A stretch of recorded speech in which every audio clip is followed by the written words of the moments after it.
నీ ప్రశ్నలు నీవి ఎవ్వరో బదులివ్వరుగా,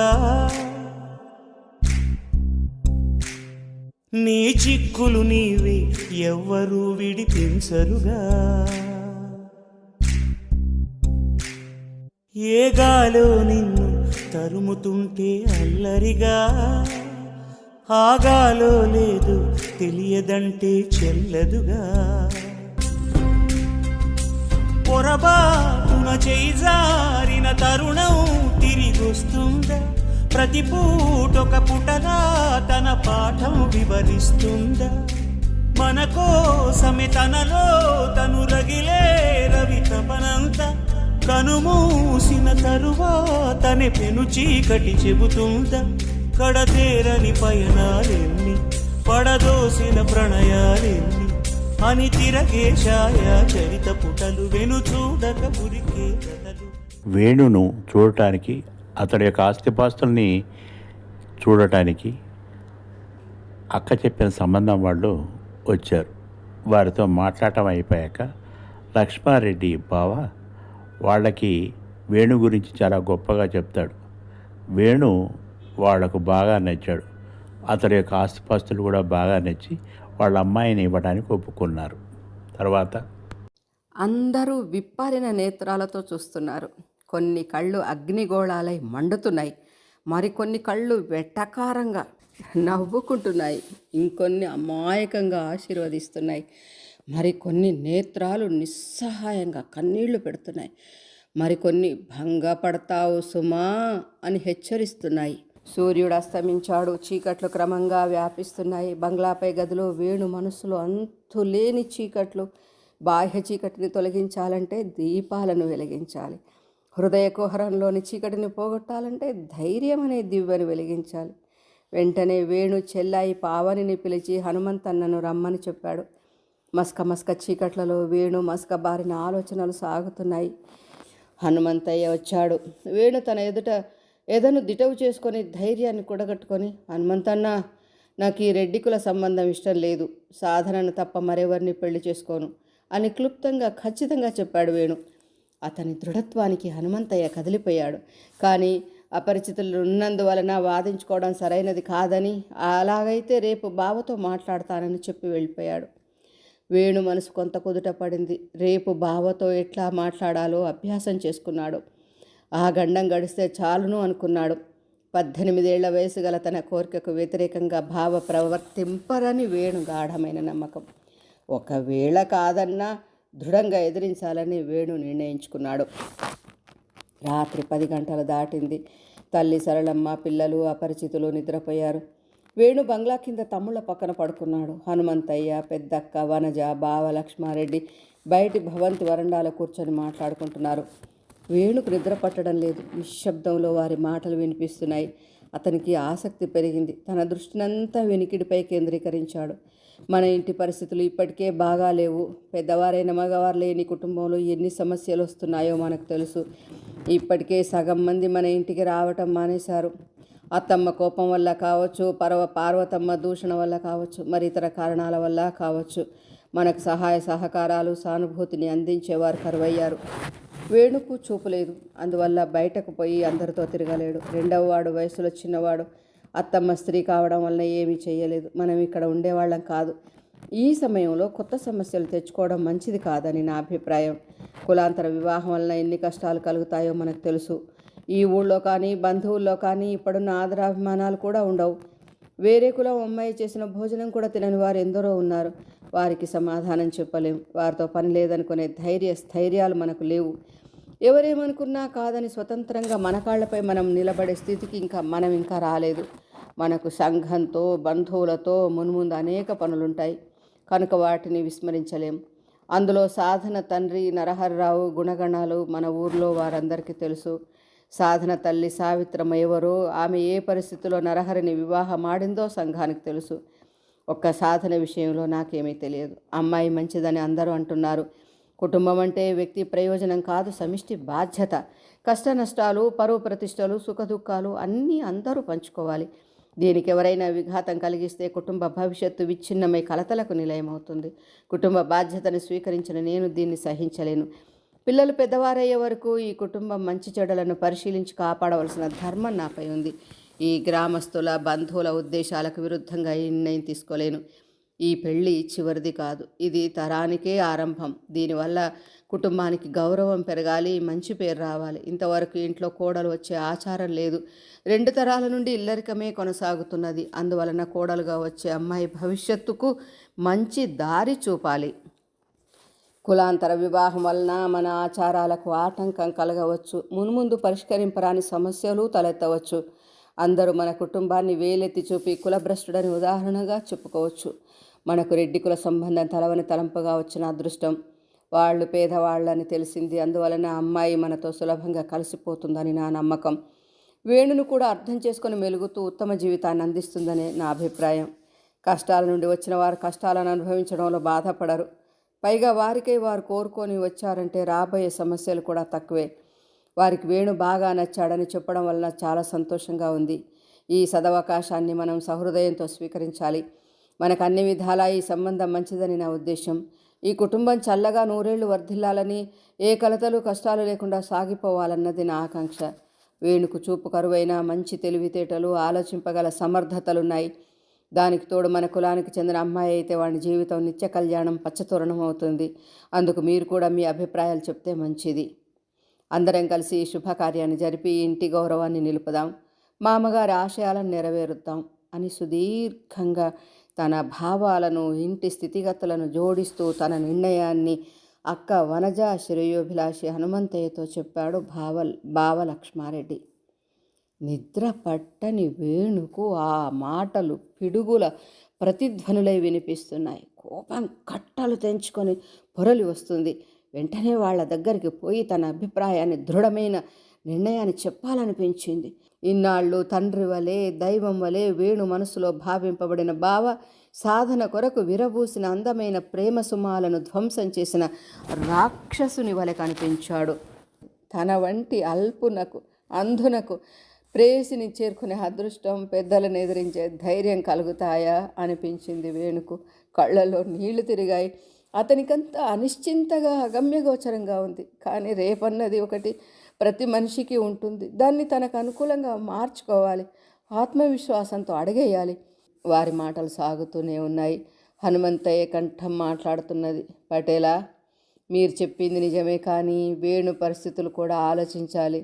2 సంవత్సరాల క్రితమే నరహరి తన కూతుర్ను వేణికిస్తానన్నప్పుడు తనకిప్పుడే పెళ్ళక్కర్లేదన్నాడు. ముందు చదువుకొని ఉద్యోగం చేయాలన్నాడు. కొంతకాలానికి ఆ అమ్మాయి నచ్చినందువల్లనో, తల్లి బాధలను చూడలేకనో, అందరూ నచ్చ చెప్పడం వల్లనో ఇప్పుడిప్పుడే అంగీకరించాడు. మీరు కూడా సరేనన్నారు. వేణు అక్కలు కూడా అమ్మాయి అభిప్రాయం అడిగారు. ఆమె సరేనంది. చుట్టాలలో కూడా వేణు పరిస్థితి వల్ల కావచ్చు కులాంతర వివాహానికి వ్యతిరేకత తెలపలేదు. ఊరువారి విషయంలో మనకేమీ తెలియదు. అయితే వారు మన కష్టాలను పట్టించుకున్నవారు కారు, చేయూతనిచ్చిన వారు కారు. వేణుకు సాధనతో పెళ్లి తనకిష్టం లేదని మీరు అప్పుడే చెప్పి ఉంటే బాగుండేది. అంతా సిద్ధమయ్యాక నిరాకరిస్తే వేణు మనసు గాయపడుతుంది. ముందే చూపులేక బాధపడుతున్నాడు. దానికి తోడు ఇష్టమైన అమ్మాయిని కాదంటే మరింత కుంగిపోతాడు. మన పరువు ప్రతిష్టల కన్నా వేణు క్షేమమే ముఖ్యమని నా అభిప్రాయం. పెళ్ళి వేణు జీవితానికి సంబంధించింది. బాగా ఆలోచించాలి, చర్చించాలి, వేణుకు నచ్చజెప్పాలి. మనతో ఏకీభవిస్తే సమస్య లేదు. లేకపోతే వేణు అభిప్రాయాన్ని అంగీకరించడమే నాకు మంచిదనిపిస్తున్నది. అతనికి కొన్ని దృఢమైన అభిప్రాయాలున్నాయి. వాటిని వదులుకోలేడు. వేణు మనసు చాలా సున్నితమైంది. అంతకన్నా ఎదురు తిరిగితే దృఢమైంది. అవసరమైతే పెళ్ళినే కాదనవచ్చు. మీరు కుటుంబ పెద్దలు, అన్నీ తెలిసిన వారు. నా అభిప్రాయాన్ని చెప్పాను, మీకు తోచిన నిర్ణయాన్ని తీసుకోండి అని హనుమంతయ్య వేణును సమర్థిస్తూ తన ఉద్దేశాన్ని స్పష్టంగా చెప్పాడు. వేణుకు అది తొలకరి చినుకులంత హాయినిచ్చాయి. అతని మనసు కొండంత అండ అనిపించింది. అలాగే హనుమంతయ్య ఏమీ చెయ్యకపోయినా తన అభిప్రాయాలను సమర్థించేవారు. తనకున్నారని, తనది సరి అయిన నిర్ణయమేనని ఆత్మవిశ్వాసం బలపడుతున్నది. తర్వాత అక్క వనజ చెప్పడం ప్రారంభించింది. ఆమె భావాలకు బావ దగ్గర ప్రాబల్యం ఎక్కువ. అందుకు కారణం సహధర్మచారిణి కాబట్టి వేణు మునుపటి కన్నా శ్రద్ధగా వింటున్నాడు. అందుకు నిశ్శబ్ద నిషీది సహకరించింది. వేణుకు మనమే సాధనపై ప్రేమను పెంచి పోషించాం. అతడు కాదన్న ఇంటి పరిస్థితులను, అమ్మ బాధలను చెప్పి వాని మనసును పెళ్లి వైపు మరల్చాము. ఇప్పుడు కాదనడం సరికాదనిపిస్తున్నది. పైగా సాధనను నేను స్వయంగా కలుసుకొని మాట్లాడాను. అమ్మాయి గుణాలను, ప్రవర్తనలను గమనించి మన కుటుంబానికి తగినట్లుగా ఉన్నాయని తెలుసుకున్నాను. పైగా వేణు గురించి, మన కుటుంబం గురించి పూర్తిగా తెలుసు. వేరే ఊరు నుండి వచ్చిన అమ్మాయి గుణగణాలు మనకు అంతగా తెలియదు. వేణుని ఇష్టపడుతున్నది లేనిది మనం గ్రహించే అవకాశం లేదు. ఈ కారణాల వల్ల భవిష్యత్తులో సమస్యలు తలెత్తవచ్చు. వేణు జీవితమే కాక కుటుంబం అంతా ఆవేదనకు గురి కావచ్చు. అప్పుడు మనమేమీ చెయ్యలేము, కాలాన్ని మార్చలేము, బంధాలను తెంచుకోలేము. సాధన అయితే కోరుకొని పెళ్లి కొప్పుకున్నది కనుక జీవితాంతం ఆ మాటపై ఉండే అవకాశం ఉంటుంది. మనను నిందించే అవసరం ఆమెకుండదు. వేణు కోరిక కూడా నెరవేరుతుంది. సాధన అమ్మకు కూడా బాగా అనుకూలంగా ఉంటుంది. ఒక్క కులం విషయంలోనే సమస్య ఉంది. ఇల్లు దగ్గర కావడం వల్ల కలిగే సమస్యలు వ్యక్తుల సంస్కారాలపైన ఆధారపడి ఉంటాయి. అవి సర్దుకుపోవచ్చు. తక్కిన ఊరు వారికి, బంధువులకు వేణు పరిస్థితిని వివరించి నచ్చచెప్పవచ్చు. వారికన్నా చీకట్లో బతుకుతున్న వేణు జీవితం, వాని సంతోషం ముఖ్యం. మీరు కూడా బాగా ఆలోచించండి. రేపు మీకు సన్నిహితులైన గ్రామ పెద్దలను సంప్రదించండి. తర్వాత వేణు అభిప్రాయాన్ని కూడా అడుగుదాం. నచ్చజెప్పే ప్రయత్నం చేద్దాం. తర్వాత ఒక నిర్ణయం తీసుకుందాం. ఏదేమైనా వాని మనసు గాయపరచడం మంచిది కాదు. ఇది నా వ్యక్తిగత అభిప్రాయం మాత్రమే. బావకు నచ్చజెప్పే ప్రయత్నం చేసింది అక్క వనజ. ఆమె మాటలు వేణుకు చాలా ఆనందాన్ని ఇచ్చాయి. బావ తప్పక తన నిర్ణయాన్ని ఒప్పుకుంటారు. సాధన తన జీవిత సామ్రాజ్యానికి మహారాణి అవుతుంది. నన్ను కంటికి రెప్పై కాపాడుతుంది. అక్కయ్యకు మనసులోనే కృతజ్ఞతలు తెలుపుకున్నాడు. తెల్లారింది. ఆ వెలుగులు ఎప్పటి వలె వేణుకు కనిపించడం లేదు. తెలుపు కొంత మసకగా గోచరిస్తుంది. హనుమంతయ్య, అక్కయ్యల మాటలు వేణును ఎంత సమర్థించినా బావ తనకు జీవితాంతం బావ అహంకారని, తన మాటలకు విలువనివ్వడని వేణు భయం. ఎదిరిస్తే ఘర్షణ తప్పదు, ఎదిరించకపోతే తనకు జీవితాంతం మనస్తాపము తప్పదు. రెండూ ఒకే చేట కలవవు. ఏదో ఒక దాన్ని అనుసరించాలి. రెండింటిలో ఏది ప్రధానం? తన జీవితమా, బావ అహంకారమా? తన జీవితం సుదీర్ఘమైంది. బావ అధికారం కొన్ని సంవత్సరాలు మాత్రమే కనుక మొదటిదే అనుసరణీయం అనుకున్నాడు వేణు. ఉదయం 8 గంటలకు టిఫిన్, టీలు పూర్తయ్యాయి. బావ కంసపీట అంటే 3 అడుగుల వెడల్పుతో కాళ్ళు, తల భాగాలు పైకెత్తి పడుకునేందుకు వీలైన పీట పై కంసపీటపై కూర్చొని అక్కయ్యతో మాట్లాడుతున్నాడు. అనుకున్నట్లు వేణుకు బావ నుండి పిలుపు వచ్చింది. వేణు వెళ్ళి కంసపీటపై కూర్చున్నాడు. బావ గొంతు సవరించుకొని, వేణు, నీ పెళ్లి గురించి నిర్ణయం తీసుకోవాలి. రెడ్డి కుల అమ్మాయి వారు నిన్ను చూశాక నువ్వు బాగా నచ్చావని చెప్పారు. నీవు సరేనంటే అమ్మాయిని చూసి వస్తాం.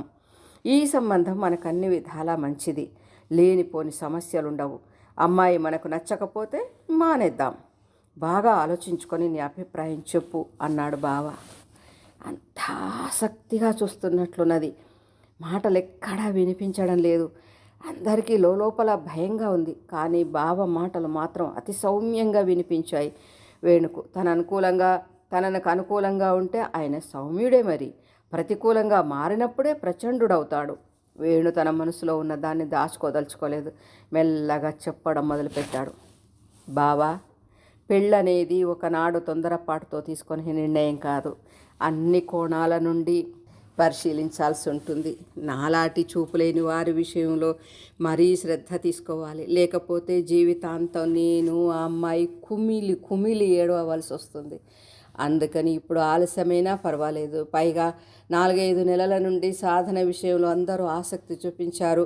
మంచి అమ్మాయిని ప్రశంసించారు. మీ అనుమతి కూడా కొంతవరకు లభించింది.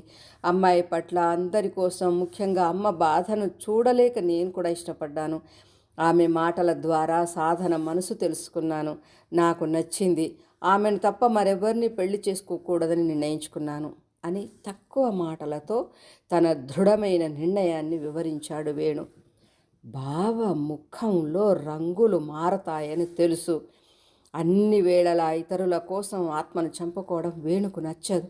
వెంటనే వేణు, బావ, కులాంతర వివాహం వల్ల ఎన్ని సమస్యలు వస్తాయో నీకు తెలియదా? బాగా చదువుకుంటున్నావు, తెలివితేటలున్నాయి, ఆలోచించే శక్తి ఉంది. అమ్మ కోసమే పెళ్లికి అంగీకరించిన నువ్వు కుటుంబం కోసం సాధనను వదులుకోలేవా? ఆ అమ్మాయి తండ్రి గుణం, తల్లి ప్రవర్తన నీకు తెలియదా? ఈ సంబంధాన్ని ఊరివారు మెచ్చుకుంటారా? తమ్ముళ్ళ చెల్లెళ్ళు పెళ్ళిళ్ళు అవుతాయా? మననందరూ వేలెత్తి చూపరా? ఇటువంటి సమస్యలు నీకు ఇష్టమేనా? ఇప్పటికే ఆర్థిక పరిస్థితులు బాగా లేవు, జీతగాళ్ల సమస్యలు అధికమవుతున్నాయి.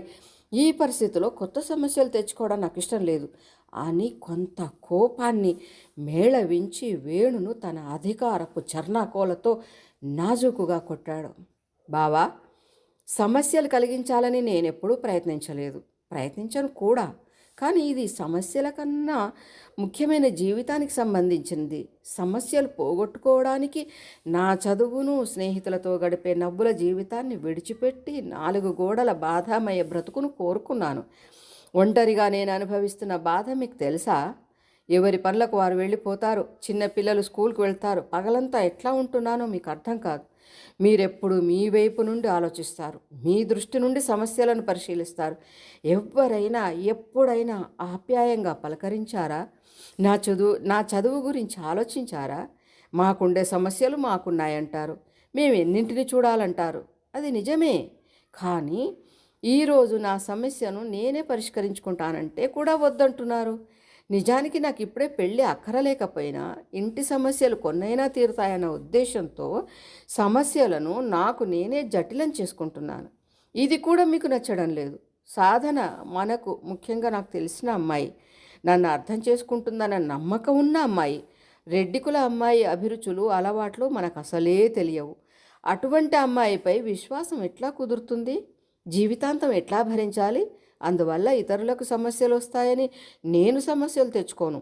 కుటుంబ పరువు ప్రతిష్టల కోసం నేను బలి కావడం నాకు ఇష్టం లేదు. ఊరు వారి సంగతికి వస్తే నేను చదువుకోవడానికి పుస్తకాలు చదివి పెట్టిందా? నడవడానికి చేయూతనిచ్చిందా? నేను ఒంటరిగా ఉన్నానని ఓదార్పు మాటలు చెప్పిందా? మనసుకు ధైర్యాన్ని కలిగించిందా? అందుకే నేను సాధనను పెళ్లి చేసుకుంటానంటే సంఘం ఏమీ అనదు, పోనీలే అని జాలి చూపిస్తుంది. బంధువర్గంతో కూడా ఏ సమస్యలు రావు. సహృదయంతో చేసే కార్యాలకు సంతోషిస్తుంది, ఆశీర్వదిస్తుంది. కనుక సాధన విషయంలో సమస్యలు రాకపోవచ్చు. వస్తే చిన్న చిన్న సమస్యలు పరిష్కరించవచ్చు. తల్లిదండ్రుల ప్రవర్తనలు పిల్లలకు ఆపాదించి ఆలోచించడం సరైనది కాదేమో. ఒకవేళ సాధన ఈ ఇంటి కోడలైతేనే సమస్యలు వస్తాయంటే నేను పెళ్ళే చేసుకోను. బాగా చదువుకొని ఉద్యోగం దొరికిన తర్వాత పెళ్లి గురించి ఆలోచిస్తాను. అంతవరకు దయచేసి నన్ను బలవంత పెట్టొద్దు అని వేణు సుదీర్ఘంగా తన మనోభావాలను స్పష్టంగా, ఖచ్చితంగా భావ సమక్షంలో కుమ్మరించాడు. వేణు మనసంతా తేలిక పడింది, హృదయం నిర్మలమైంది, నిర్ణయం స్పష్టమైంది. కానీ భావ హృదయం మండిపోయింది. అక్క మనసు గాయపడింది. ఇద్దరూ కావలసిన వారే. ఒకరిది రక్త సంబంధమైతే మరొకరిది పసుపు కుంకుమ సంబంధం. అవసరమైతే ఆడవాళ్ళు తప్పక తమ పతిదేవుళ్లకు మాత్రమే మద్దతు తెలుపుతారు. వారు చెప్పిందే న్యాయం అంటారు. అందువల్లనే వేణు కోరిక సమంజసమైన అక్క వనజ, తల్లి సరళమ్మ వేణును సమర్థించక బావ మాటను అంగీకరించమని మామూలుగా చెప్పారు. అంతటితో ఆ ఉదయపు సమావేశం ఏ నిర్ణయం లేకుండానే ముగిసిపోయింది. వేణు మనసు మాత్రం విజయం సాధించానని ఆనందపడుతున్నది. బావ లక్ష్మారెడ్డి మనసు ఓటమితో భగభగమంటున్నది. పోరాట సమయంలో అజాగ్రత్తగా ఉండడం, ఆనందపడడం మంచిది కాదని సూచిస్తూనే ఉంది. వేణు అందుకు కూడా సిద్ధమవుతున్నాడు. ఇంతలో తల్లి పిలుపు కింద నుండి వచ్చింది. వేణుకు ఆ పిలుపులోని ఆంతర్యమేమిటో తెలుసు. తల్లిగా తన ప్రేమను ఉపయోగించి వేణు మనసును మెత్తబరచడానికి ప్రయత్నిస్తుంది. వేణు కిందికి వచ్చాడు. బంకులో అక్క, అమ్మ, హనుమంతన్న కూర్చున్నారు. బావ ప్రభావం వారిపైన ఎంతగా పనిచేస్తున్నదో వేణుకు అర్థమైంది. అందరూ ఒకచోట కలవాలన్నా, భావ వినిమయం జరగాలన్నా సమస్యలలో, సంతోష సమయాలలో మాత్రమే అక్కడికి చేరుకుంటారని వేణుకు తెలుసు. కుర్చీలో కూర్చున్నాడు. తల్లి సరళమ్మ మొదలు పెట్టింది. ఆమె గొంతులో బాధ, అభ్యర్థన వంటి స్వరాలు అతనికి వినిపిస్తున్నాయి. వేణు, బావ మాటను ఎందుకు కాదంటున్నావురా? మన కుటుంబానికి ఎన్నో పనులు చేస్తూ కష్టపడుతున్నాడు, చూస్తున్నావు కదా. ఒక్కొక్కప్పుడు ఉద్యోగ ధర్మాన్ని కూడా పక్కకు పెట్టి మన కోసం ఇక్కడే ఉండిపోయిన రోజులు కూడా చాలా ఉన్నాయి. అప్పులు తేవడంలోనూ చెల్లి పూర్ణిమ పెళ్లి చేయడంలోనూ ఎన్ని కష్టాలు పడ్డాడో నీకు తెలుసు. నీ గురించి కొంతసేపైనా ఆలోచించకపోవడం మా తప్పే. నీవు రేడియో వింటూ ఆనందంగా ఉంటున్నామనుకున్నామే కానీ ఒంటరిగా బాధపడుతున్నావని మేము ఆలోచించలేదు. అయితే ఇప్పటి పరిస్థితి మాకు బాధగా ఉంది. సాధనను పరిచయం చేసింది, పెళ్ళికి ప్రోత్సహించింది మేమే. ఆ అమ్మాయి గురించి ఇప్పటికీ మంచి అభిప్రాయమే ఉంది. నాకు కూడా ఇష్టమే. ఇంతలో రెడ్డి కుల సంబంధం రావడం మనకు అదృష్టమో దురదృష్టమో తెలియదు, కానీ దానివల్ల సమస్యలు చాలా తక్కువ అనిపిస్తున్నాయి. మన సంప్రదాయానికి అనుకూలం అనిపిస్తున్నది. కులం కట్టుబాటు గొప్ప బలం కదా. పెళ్లి పేరంటాలలో కులం విలువ ఎంత ఉంటుందో నీకు తెలియంది కాదు. మనం సంఘాన్ని మార్చే స్థాయికి రాలేదు. మీ నాన్నకైతే ఆ శక్తి చాలా ఉండేది. ఒక వితంతు వివాహం కూడా మన బంధువులలో చేశారు. మరికొన్నింటికి ప్రయత్నించారు. కులాంతర వివాహాలకు కూడా వ్యతిరేకి కాదు. లేకపోతే అనాథ అమ్మాయిని నీ భవిష్యత్తు కొరకు తీసుకువద్దామంటారా? వారు గొప్ప సుగుణవంతులు, కానీ పరిస్థితి మారిపోయింది. బావకు అంతటి గొప్ప గుణం కానీ ధైర్యం కానీ లేవు.